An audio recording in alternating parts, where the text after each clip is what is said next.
सैफ अली खान पर हमला करने वाला पुलिस की गिरफ्त में है। पुलिस को हमलावर तक पहुंचने में करीब 72 घंटे का समय लगा, जिसको गिरफ्तार करने के बाद बांद्रा कोर्ट में पेश किया गया, जिसके बाद कोर्ट ने दोनों पक्षों की दलील सुनी और आरोपी को 5 दिनों की रिमांड पर भेजा।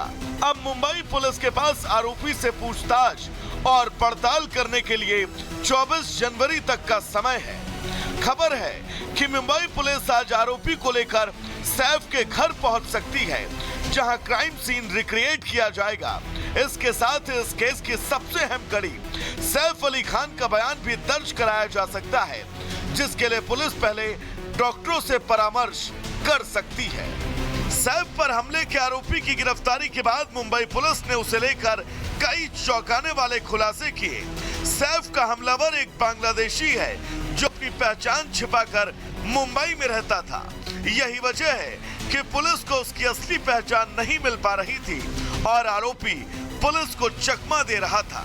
प्राइमा फेसी ऐसा लगता है कि ये जो एक्यूज है ये बांग्लादेशी है और इंडिया में इलीगली एंटर करने के बाद इस एक्यूज ने इसका नाम चेंज किया है, वो एक रीज़न हो सकता है। ये एक्यूज पिछले 5-6 महीने पहले मुंबई आया है, ऐसा पता चला है। कुछ दिन ये मुंबई में रहा, बाद में मुंबई की विसिनिटी के कुछ टाउन्स में रहा और 15 दिन पहले फिर मुंबई आया है, ऐसा इन्वेस्टिगेशन में पता चला है। मुंबई पुलिस ने बताया कि शहजाद 15 जनवरी की रात चोरी के इरादे से बॉलीवुड स्टार के अपार्टमेंट में घुसा। शुरुआती जांच में पता चला आरोपी 7वीं मंजिल तक सीढ़ियों से गया, जिसके बाद वो डक्ट एरिया में दाखिल हुआ और फिर पाइप की मदद से 12वीं मंजिल पर चढ़ गया, जिसके बाद उसने बाथरूम की खिड़की तोड़ी और सैफ अली खान के अपार्टमेंट में घुस गया। इस वारदात के बाद सैफ अली खान के घर सदगुरु शरण अपार्टमेंट में सुरक्षा बढ़ा दी गई है। साथ ही वेल्डिंग करके घर की सुरक्षा को और मजबूत बनाया गया, जिससे भविष्य में इस तरह की कोई चूक न हो।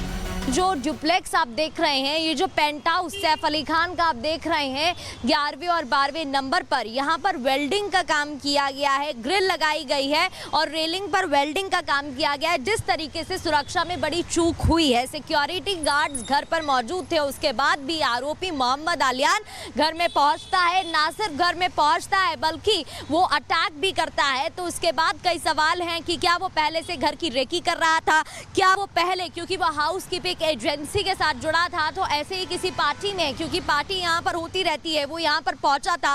ये तमाम सवाल अब यहाँ पर खड़े होते दिखाई दे रहे हैं, क्योंकि इतना बड़ा मामला सामने आया है। उसके बाद अब जो सिक्योरिटी गार्ड्स हैं उनको भी अलर्ट कर दिया गया है और सुरक्षा व्यवस्था यहाँ पर बढ़ा दी गई है।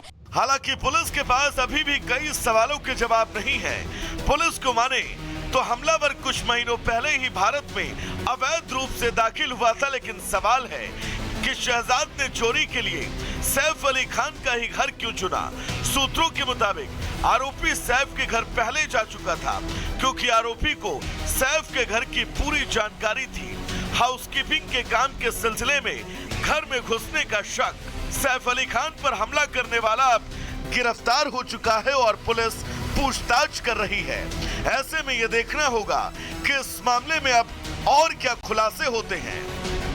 Bureau report, Republic Bharat. तो देखिए, सैफ अली खान पर हमला करने वाला आरोपी अब पुलिस की गिरफ्त में तो है, लेकिन अभी ये मामला शांत नहीं हुआ है, क्योंकि शिखा इस पूरे मामले को लेकर जैसे जैसे जांच आगे बढ़ रही है, कई अहम खुलासे आरोपी को लेकर हो रहे हैं। बिल्कुल, और अब आरोपी को लेकर जो अहम खुलासा पुलिस ने किया है उसने सबको हैरान कर दिया है। क्या है ये खुलासा, दिखाते हैं आपको इस रिपोर्ट के जरिए।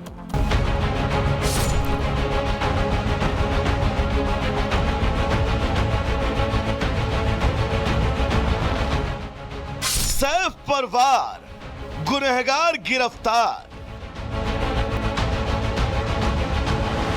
शिकंजे में चाकूबाज, उगलेगा राज। शहजाद का बांग्लादेशी कनेक्शन।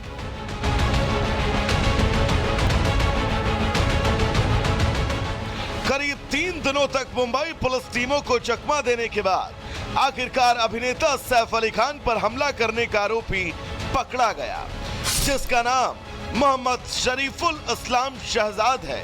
हजारों सीसीटीवी, लगातार पूछताछ और पुलिस की 35 टीमों के लगने के बाद सैफ पर हमला करने वाला शहबाज गिरफ्त में है। आरोपी की गिरफ्तारी के बाद जो खुलासा हुआ वो और भी चौंकाने वाला है।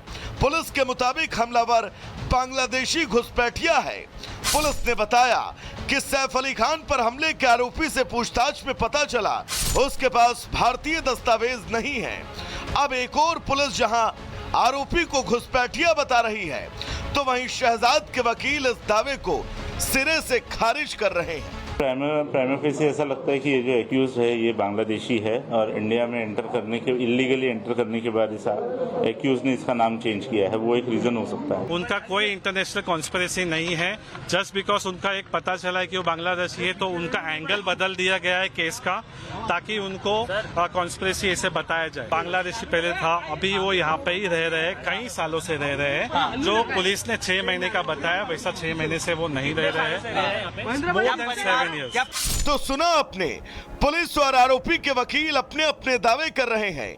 इस बीच गिरफ्तार होने के बाद भी आरोपी ने पुलिस को गुमराह करने में कोई कसर नहीं छोड़ी। आरोपी कितना शातिर है इस बात को इसी से समझ सकते हैं कि पकड़े जाने के बाद भी उसने कई घंटों तक पुलिस को अपने जवाबों के मायाजाल में उलझा कर रखा। दरअसल आरोपी बार बार अलग नाम बता रहा था। हमलावर ने पहले अपना नाम विजयदास बताया, उसके बाद मोहम्मद आलियान, लेकिन जब कड़ाई से पूछताछ हुई तब जाकर उसने अपना असली नाम शहजाद बताया।